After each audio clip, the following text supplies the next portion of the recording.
What's going on, guys? 24/7 Tech here, and in this video we're going to be talking about the iPhone XR. Wait, the sequel to it. What's the name going to be? I think it's going to be a 11R. So in this video I'm going to refer to it as the 11R. Let's please not talk about the name in this video. But yeah, let's carry on with this video. As always, don't forget to subscribe to my channel if you want to watch some more awesome tech videos in the future. As I said in the clip before, guys, take 1 second out of this video to subscribe down below. Every subscriber makes a difference. Now, let's first talk about the colors, because there are apparently two new colors which are coming out. A lavender and a green, as you can see right here. Those colors look really nice. Even the green I thought wouldn't look nice, but they look pretty nice, and I think they would appeal to a few customers. And yeah, those are very different, like out of the box colors, and they're gonna replace coral and blue. But yeah, as you can see right there in the picture that I showed before, there are two cameras on that. So yes, we are getting a telephoto lens for the new 11R. So that is a welcome addition, because the XS and the XS Max had that, and the 10R was sort of lacking because it couldn't do all of the portrait mode features, but now it can because it does have the other telephoto lens. Feature that it apparently is going to get is a 12 megapixel front-facing camera. So I think a lot of people have been looking forward to this, because the front-facing camera is good, but it's not the best in the world. The 12 megapixel camera will definitely elevate it even better, and it's going to take much better selfies. But we're all about the back camera action, and finally it does have a dual camera setup. Now the next one is the processor. Clearly, it's going to be an A13, it's going to be a better chip, and it's going to be the best chip any phone has ever had. It's sort of simple. Apple is just so far ahead in processing these days that it's not even funny. Like, other consumers or other phones are like literally get half the Geekbench scores. I'm not even kidding. That's how ahead Apple is in the processing game. Hence why they're leading this whole silicone game. I remember that iconic mute switch that literally every single iPhone has had since the first iPhone. Yes, that thing that you see right there.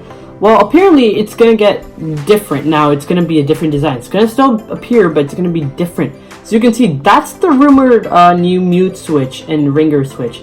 So it's not a big change, but I guess they're just trying to find ways to make this different from the older 10R, I'd say. And but yeah, another thing is that we won't be seeing any bezel reduction on the 10R this year. Sort of sad because they're a little thick, but they're not too bad. They're not overly noticeable after you get used to it. And also, we're not going to be seeing the smaller notch that a lot of people have, for some reason, rumored before. But now, since we're getting closer to it, we can confirm that we're not going to see a smaller notch. Not just in the 11R, but even the 11 and 11 Max. The last but not least feature is reverse wireless charging. So we saw this in the Samsung Galaxy S10 series, how they charge the Galaxy Buds with the back of the Galaxy S10. So you can see right here, that's how they do it.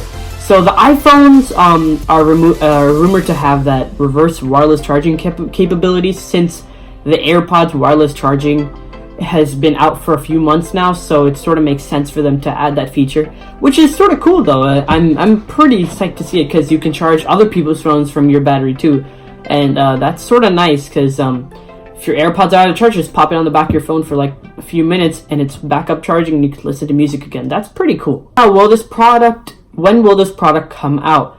It's going to come out again in the normal time, probably the first 2 weeks of September, and then you can pre-order like a week later or something, and you get it like a week later, something like that. Just expect the release to be in early September, guys. That's when it's supposed to be. The price doesn't seem to be changing since there's no big addition this year. Still gonna stay at $749, and this looks like a bigger upgrade from the 10 to the XS, but it is it's a decent upgrade, I'd say. There are some key features adding in, but it's no redesign definitely that people wanted to see. Thanks for watching, guys. 24/7 Tech signing out. Please subscribe down below. Every subscriber makes a difference, and I mean, I'm waiting for the 11R. It's probably gonna be a big hit like the 10R. See you guys.